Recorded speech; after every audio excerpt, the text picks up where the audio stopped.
Hi friends, welcome to Manjula story. இன்றைக்கி இந்த விலாகில் உங்களுக்கு திண்டுக்கல் பிரியாணி பண்ணுறது எப்படின்னு பார்க்கலாங்களா. முதல்ல ஸ்டவ் மேலே ஒரு பேனை வச்சுட்டு ரெண்டுலேருந்து 3 பீஸ் அவ்வளோ பட்டை போட்டுக்கிறேன், ஒரு 3 லவங்கம் போட்டுக்கிறேன், 2 ஏலக்காய் போட்டுக்கிறேன், 2 பிரியாணி இலை போட்டுக்கு, ஒரு ஸ்பூன் அளவுக்கு சோம்பு போட்டுக்கிறேன், ஒரு ஸ்டார் அனீஸ் இவ்வளவும் போட்டுக்கிறேன். ட்ரையாக ஃப்ரை பண்ணிக்கின்னு கொஞ்சம் கூல்டவுன் ஆனதுமே மிக்சரில் போட்டு கொஞ்சம் ஸ்மூத்து பேஸ்ட் பண்ணிக்கணும். நல்ல ஸ்மூத்து பேஸ்ட்டாக இருக்கணும், ரஃப்பாக இருக்கக்கூடாது.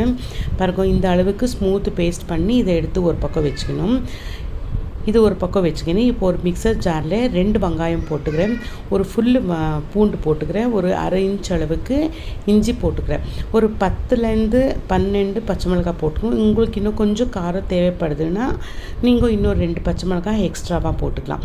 இவ்வளவும் போட்டுக்கின்னு நைஸாக பேஸ்ட் பண்ணி எடுத்து வச்சுக்கணும். கொஞ்சம் கூட தண்ணி போடாதீங்கோ, ஏன்னா வெங்காயத்தில் தண்ணி விட்டுடும் இல்லையா, அதனால் தண்ணி எதுவும் போட வேண்டிய அவசியம் இருக்காது. ஸ்மூத் பேஸ்ட் பண்ணி இதையும் எடுத்து ஒரு பக்கம் வச்சுக்கணும். பாருங்கள், நைஸு பேஸ்ட் இருக்கணும். பாருங்கள், இந்த அளவுக்கு நைஸு பேஸ்ட் இருந்தால் போதும். இதை எடுத்து ஒரு பக்கம் வச்சுட்டு இப்போது ஒரு கப்பில் ஒரே ஒரு ஸ்பூன் அளவுக்கு கசகசா போடணும். போட்டுட்டு கொஞ்சமாக தண்ணி போட்டு ஒரு 10 மினிட்ஸ் ஊற விட்டுடுங்க. இது ஒரு 10 மினிட்ஸ் ஊறினதுமே ஒரு மிக்சரில் ஒரு கப் அளவுக்கு தேங்காய் போட்டுக்கிறேன், பின்ன ஊற வச்சுருந்தா அந்த கசகசா போட்டுக்கிறேன், பின்ன ஒரு அரை கிளாஸ் இல்லை 1/4 கிளாஸ் அளவுக்கு தண்ணி போட்டு நல்லா நைஸு பேஸ்ட்டு நல்லா நைஸாக இருக்கணும். அப்போ தான் பால் நல்லா வரும். அதில் உங்களுக்கு நைஸ் பேஸ்ட் பண்ணிவிட்டு ஃபில்டர் பண்ணி இந்த பாலையும் எடுத்து ஒரு பக்கம் வச்சுக்கின்னு இப்போ ஒரு வெசலில் வந்துட்டு 3லேருந்து 4 ஸ்பூன் அளவுக்கு எண்ணெய் போட்டுக்கிறேன், ஒரு ஸ்பூன் அளவுக்கு கீ போட்டுக்கிறேன். இது கொஞ்சம் சூடானதுமே முதல்ல ஸ்பைஸ் பவுடர் இருக்கோம்ல, நாங்கள் பவுட்ரு பண்ணியிருப்போமே, அதை போட்டு லோ ஃப்ளேம்லேயே நாங்கள் ஃப்ரை பண்ணணும். லோ ஃப்ளேம்லேயே ஃப்ரை பண்ணிவிட்டு இது கூடவே வெங்காயம் நாங்கள் பேஸ்ட் பண்ணியிருப்போம், அதையும் போட்டுட்டு நல்லா ஃப்ரை பண்ணணும். லோ ஃப்ளேம்லேயே பண்ணணும், ஹை ஃப்ளேமில் வச்சு பண்ணாதீங்க. இது ஒரு மாதிரி டிஃப்ரெண்ட்டாக இருக்கும் பிரியாணி. எப்பவுமே நாங்கள் யூஸ்வலாக பண்ணுற பிரியாணிக்குன்னா இது கொஞ்சம் வேறு மாதிரி டேஸ்ட்டாக இருக்கும்.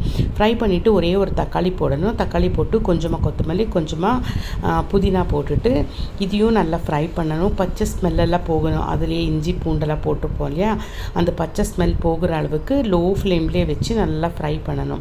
நல்லா ஃப்ரை பண்ணிவிட்டு இதுக்கு ஒரு கப் அளவுக்கு தயிர், கட்டி தயிர், ஒரு கப் அளவுக்கு கட்டி தயிர் போட்டுட்டு அதையும் நல்லா மிக்ஸ் பண்ணி விடணும். நல்லா மிக்ஸ் பண்ணி விட்டுட்டு இதுக்கு இன்னும் கொஞ்சம் காரத்துக்கு ஒரே ஒரு டேபிள் ஸ்பூன் அளவுக்கு சில்லி பவுடர் போட்டுக்கின்னு நான் முதல்ல மட்டன்னு தண்ணி உப்பு போட்டு நல்லா வேவிச்சு எடுத்துன்னு இருப்பேன். அந்த மட்டனையும் 1/2 kg மட்டன் அதில் போட்டுட்டு தண்ணியோடவே போட்டுட்டு இது ஒரு கொதிக்கிற வரைக்கும் விட்டுடணும். கொஞ்சமாக இதுலேயே சால்ட் போட்டுடுங்க.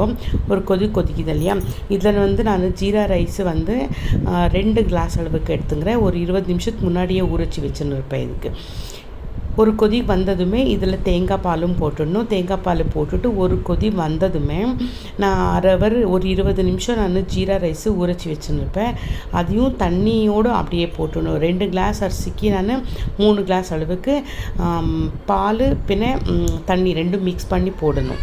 நீங்கள் வெறும் பாலே போடுறதா இருந்தாலும் ஓகே, இல்லை தண்ணி போடுறதா இருந்தாலும் ஓகே.